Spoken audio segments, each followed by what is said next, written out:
Pozdravljeni, sem Janita in predstavila vam bom nekaj večjih novosti, ki smo jih v zadnjih 2 letih vključili v Cobiss Plus. Razvoj, nadgradnja in dopolnjevanje Cobiss Plus z novimi funkcionalnostmi poteka konstantno in ob tem upoštevamo marsikatero pripombo knjižničarjev in uporabnikov. Pogledali si bomo nekaj novosti v mojem profilu Cobiss, na seznamu rezultatov iskanja in na fasetnem omejevanju. Prav tako bom nekaj besed namenila eni zadnjih večjih nadgradenj, to je prilagoditvi za slepe in slabovidne, kot tudi uporabniškemu vmesniku raziskovalci. Pred koncem pa vam bom predstavila tudi najnovejšo funkcionalnost, to je naročanje gradiva. Predstavitev bom delno izvedla v obliki praktičnega prikaza delovanja Cobiss Plus in si kar poglejmo. Moj profil Cobiss vas večina že pozna. Namenjen je upravljanju in pregledu podatkov o članstvih, ki jih ima uporabnik v tem profilu, ter različnim funkcionalnostim za izbor, pregled in shranjevanje ter upravljanje z gradivom. Ob tem bi želela poudariti, da je e-naslov enoličen identifikacijski podatek, ki je potreben za kreiranje mojega profila Cobiss. Vkolikor ima član vnesen e-naslov za obveščanje med svojimi podatki, se mu s tem omogočijo uporaba naprednejših storitev v okviru profila, prav tako mCobissa in Cobiss Plusa. To so rezervacija gradiva, izposoja gradiva, naročilo gradiva ali medknjižnična izposoja, uporaba možnosti pozabljeno geslo in pa e-obveščanje. Prav tako se na osnovi istega e-naslova povezujejo v profil članstva iz različnih knjižnic. Kot ste videli, imam na knjižnici SIKMB in v IZU vnešen isti e-naslov, zato sta se mi obe članstvi dodali v ta profil. Prav tako smo v Cobiss Plus omogočili dodajanje in urejanje profilnih slik oziroma avatarjev. To urejamo s klikom na ikono, odpre se nam pogovorno okno, kjer izberemo možnost, ali bomo uporabili sliko iz datoteke ali sliko posneli s spletno kamero. Izbrala bom možnost izbire slike z datoteke. Poiščem sliko, ki jo želim namestiti, in nato izberem položaj oziroma del slike, ki jo želim za avatar, ter potrdim z gumbom obreži. Slika se takoj naloži. Vsako sliko lahko kadarkoli pobrišemo ali zamenjamo. Kar se tiče podatkov zgodovine izposoje, smo tudi tukaj dodali nadgradnjo in to je možnost izbrisa zgodovine izposoje. Uporabnik oziroma član se lahko odloči, ali bo izbrisal dosedanjo zgodovino izposoje ali pa z kljukico v tem potrditvenem oknu, da se mu zgodovina izposoje ne beleži več, in izbor potrdi s klikom na gumb Potrdi. Ob naslednjem obisku tega zavihka se mu bo prikazalo obvestilo, da je bilo beleženje zgodovine izposoje onemogočeno in kdaj. Član pa lahko kadarkoli ponovno vključi beleženje zgodovine izposoje, vendar to šele od dneva, ko bo ponovno vključil. Ob tem naj opozorim, da je brisanje zgodovine izposoje nepovratno, kar pomeni, da tudi na izumu ne moremo povrniti izbrisane zgodovine izposoje nazaj. Nekaj dopolnitev smo naredili tudi na moji polici.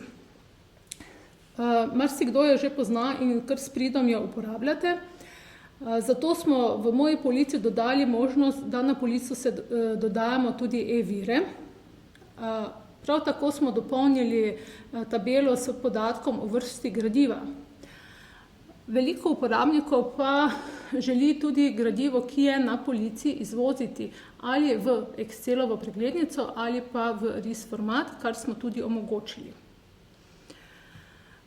V primeru, da smo prijavljeni v moj profil Cobiss, smo podatke o knjižnicah, ki so dodane na profil, izpostavili pod iskalno okno, tako da so uporabnikom hitreje dostopni in takoj vidni.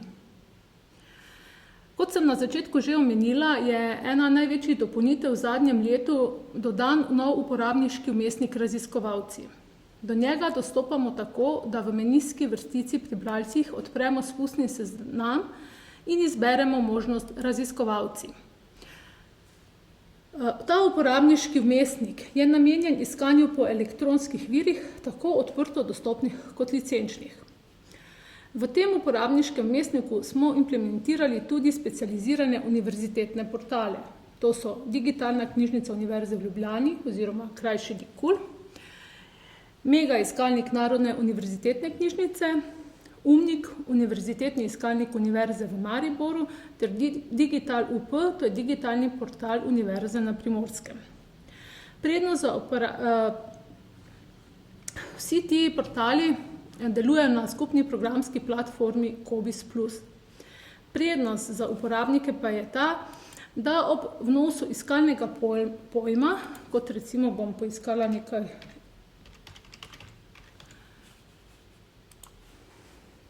dobijo uporabniki hkrati rezultat tako iskanja po COBIB-u kot po e-virih. Rezultati se prikažejo v dveh zavihkih, COBISS in pa kot že sam naziv zavihka pove, po e-virih. Da pogledamo še rezultate e-virov, ki se prikažejo na malo drugačen način kot rezultati iskanja po COBIB-u. Ker smo želeli tudi nadgraditi uporabniško izkušnjo na samem nivoju seznamov rezultatov iskanja, smo tukaj dodali možnost izvoza v Excelovo preglednico in v RIS format. Pri tem naj poudarim, da gre tukaj za izvoz vseh zapisov, ki so na posamezni strani seznama zadetkov. To pomeni, da vkolikor imamo 10 zadetkov na stran, lahko izvozimo samo vseh 10 zadetkov naenkrat. Vkolikor prestavimo na 50 zadetkov na stran, lahko izvozimo 50 zadetkov na stran naenkrat. Lahko pa to za vsako stran ponovimo. Seveda pa lahko izvozimo tudi vsak posamezen ali izbran zapis. Dopolnitev izvoza v Excel in pa izvoza v RIS format je mogoča tudi brez tega, da smo prijavljeni v moj profil COBISS. Prav tako smo to dopolnitev dodali na zavihek iskanja seznamov rezultatov iskanja po COBISS-u. V zadnjih 2 letih smo nekaj dela namenili tudi nadgradnji fasetnega omejevanja. Tole smo naredili tako, da lahko sedaj izberemo več faset hkrati in ta izbor potrdimo s klikom na gumb Potrdi filtre. Aktivni filtri se bodo prikazali na vrhu nad fasetami. Posebnost tega pa je tudi ta, da se izbrani filtri ohranijo tudi ob novem iskanju. Tako da, če sedaj izvedem novo iskanje, pa poiščem, so izbrani filtri ostali in sem dobila tako samo zadetke, ki ustrezajo tem izbranim filtrom. V zadnjem času smo za iskanja po COBISS-u dodali nov filter, to je tipologija dokumentov in del. Na zavihku oziroma na seznamih iskanja po e-virih pa smo dodali in oblikovno izpopolnili faseto za leto izida in prevedli smo vsebino v faseti za vrsto vsebine in pa jezikih. V času zadnjih 2 let smo se odločili, da je tudi čas, da posodobimo naša sporočila, ki se pošiljajo v obliki e-pošte uporabnikov oziroma po domače mailov, tako da dobijo nov izgled in posodobljeno vsebino. Tako smo se v prvi fazi oblikovno in vsebinsko prenovili maile. To je tako imenovani pozdravni mail iz knjižnice, ko se član piše v knjižnico. Mail, ki ga pošljemo, ko v knjižnici spremenijo ali posodobijo e-naslov člana.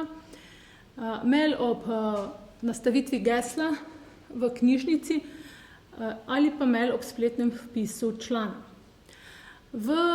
ta mail pozdravni v knjižnice in te ostale, v katere sem naštela, lahko knjižnica doda tudi svoj logotip na tem mestu. To zadevo ureja v COBISS 3 in v ta mail pozdravni lahko knjižnica doda tudi svoj tekst, ki se pojavi pod standardno vsebino maila na tem spodnjem delu modre podlage. Tudi to vsebino knjižnica ureja v COBISS 3. Prav tako smo posodobili nekaj mailov, ki jih pošljamo iz COBISS Plus, se pravi ob prijavi v moj profil COBISS oziroma ob uporabi povezave pozabljeno geslo ali ob kreiranju profila z e-naslovom oziroma kadar si uporabnik spremeni e-naslov v knjižnici v okviru mojega profila COBISS. V naslednji fazi sledi posodobitev tudi ostalih sporočil in mailov, ki jih pošiljamo iz programske opreme COBISS. Veliko dela in truda smo vložili tudi v nadgradnjo in izboljšanje COBISS-a Plus za slepe in slabovidne. Ti lahko sedaj z uporabo bralne naprave praktično samostojno uporabljajo COBISS Plus. Za ta namen smo morali tehnološko dopolniti vsa iskalna in vnosna polja v COBISS Plus ter omogočiti uporabo tabulatorja za izbiro in potrjevanje vnosnih polj na spletnih straneh. Večina dopolnitev z tega naslova splošnim uporabnikom ni vidna. Razen mogoče v primeru vnosnega polja za izbiro knjižnice v iskalnem obrazcu, kjer se sedaj izpiše obvestilo, vnesite vsaj 2 znaka. Zadnja večja novost, ki smo jo dodali v COBISS Plus, pa je naročanje gradiva. To je funkcionalnost, ki se izvaja v okviru medknjižnične izposoje in je namenjena naročanju člankov, ki jih najdemo v COBIBU ali kateri od lokalnih baz, ter predvsem naročanju e-virov. To so lahko članki, knjige, e-knjige ali drugo gradivo. Za uporabo te funkcionalnosti mora biti uporabnik prijavljen v moj profil COBISS in imeti vnesen naslov za e-obveščanje.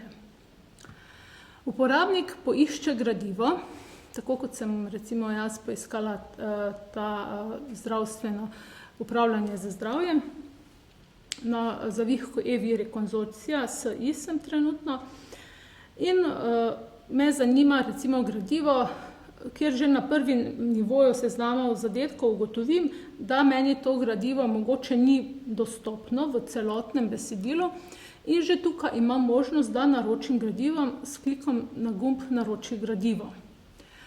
Ta gumb se nahaja tudi na samem zapisu na vrhu, tako da lahko ta gumb uporabim na enem ali drugem nivoju. S klikom na gumb in izbiro knjižnice, preko katere bom to gradivo naročila, se mi odpre nov obrazec, ki je uporabnikom že poznan iz medknjižnične izposoje. Z nadgradnjo s to novo funkcionalnostjo smo ta obrazec malenkost oblikovno in vsebinsko preuredili. Zmanjšali smo nekaj grafičnih delov obrazca, izpostavili pomembna obvestila, odstranili smo nepotrebne podatke in tudi spremenili smo vrstico z gumbi. Kot je razvidno iz tega mojega primera, se podatki iz zapisa avtomatsko prenesejo v to formo, ki jo po potrebi in podatke lahko na tem nivoju po potrebi tudi spreminjamo ali popravljamo, če je potrebno. Član lahko doda nekaj splošnih podatkov o naročilu, naprimer lahko doda rok, do kdaj želi, da mu je gradivo dobavljeno, kakšni so sprejemljivi stroški in pa še kakšno opombo za knjižničarja, ki bo to gradivo obdeloval v COBISS 3. S klikom Nadaljuj preidemo na nov korak, kjer pregledamo podatke. Vkolikor bi želeli kakšen podatek popraviti ali spremeniti, se lahko na tem nivoju vrnemo nazaj na prejšnji korak z gumbom Nazaj. Če smo s podatki zadovoljni, takrat kliknemo gumb Oddaj naročilo. Naročilo se bo avtomatsko preneslo v medknjižnično izposojo v COBISS 3. Prav tako pa se bo uporabniku odprlo novo okno oziroma tabela Odprta naročila v okviru medknjižnične izposoje, kjer lahko spremlja status samega naročila gradiva. Novost na tem nivoju je, da smo v tabelo dodali nekaj novih stolpcev. Poleg teh že obstoječih naslov, drugi podatki, številka in datum naročila ter status obdelave in datum statusa, smo dodali še stolpec cena, rok plačila in sporočila. V stolpec cena knjižničar v COBISS-3 vpiše ceno, kot je tukaj spodaj primer, oziroma strošek, ki ga mora poravnati uporabnik za naročeno gradivo. Knjižničar lahko v COBISS-3 tudi določi rok plačila, vkolikor mora uporabnik stroške poravnati pred prevzemom oziroma pred pošiljanjem tega gradiva. V stolpcu sporočila pa imamo gumb sporočila, ki odpre pogovorno okno, v katero lahko član vpiše krajše sporočilo knjižničarju. Na primer, želim, da gradivo dostavite čim prej.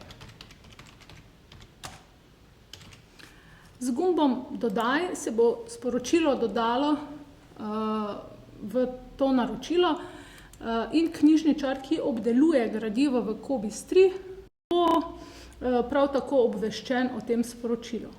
Ko knjižničar odgovori v COBISS-3, uporabnik prejme mail in v tistem mailu je povezava do te tabele in ob gumbu sporočila se prikaže ikonica imate novo sporočilo in takrat lahko uporabnik prebere sporočilo, ki mu ga je poslal knjižničar. Temnejši tekst je tekst, ki ga piše knjižničar, modro obarvan tekst pa je v tem primeru tekst, ki ga je napisal član oziroma uporabnik. Če sedaj na tem mestu malce pokukamo v COBISS-3, tukaj sem si že poiskala ta zahtevek in ga odpremo, se lahko na tem nivoju knjižničar določi datum, do kdaj mora biti plačilo za naročilo izvedeno. Na zavihku cena določi ceno, če je potrebno, vkolikor ne, tega ne rabi storiti. Tukaj je gumb za sporočila, ki se knjižničarji odprejo na ta način in ko knjižničar lahko tukaj odgovori. Se bomo potrudili, na primer. In z gumbom pošlji se sporočilo doda v naročilo in član bo o tem obveščen tudi preko maila.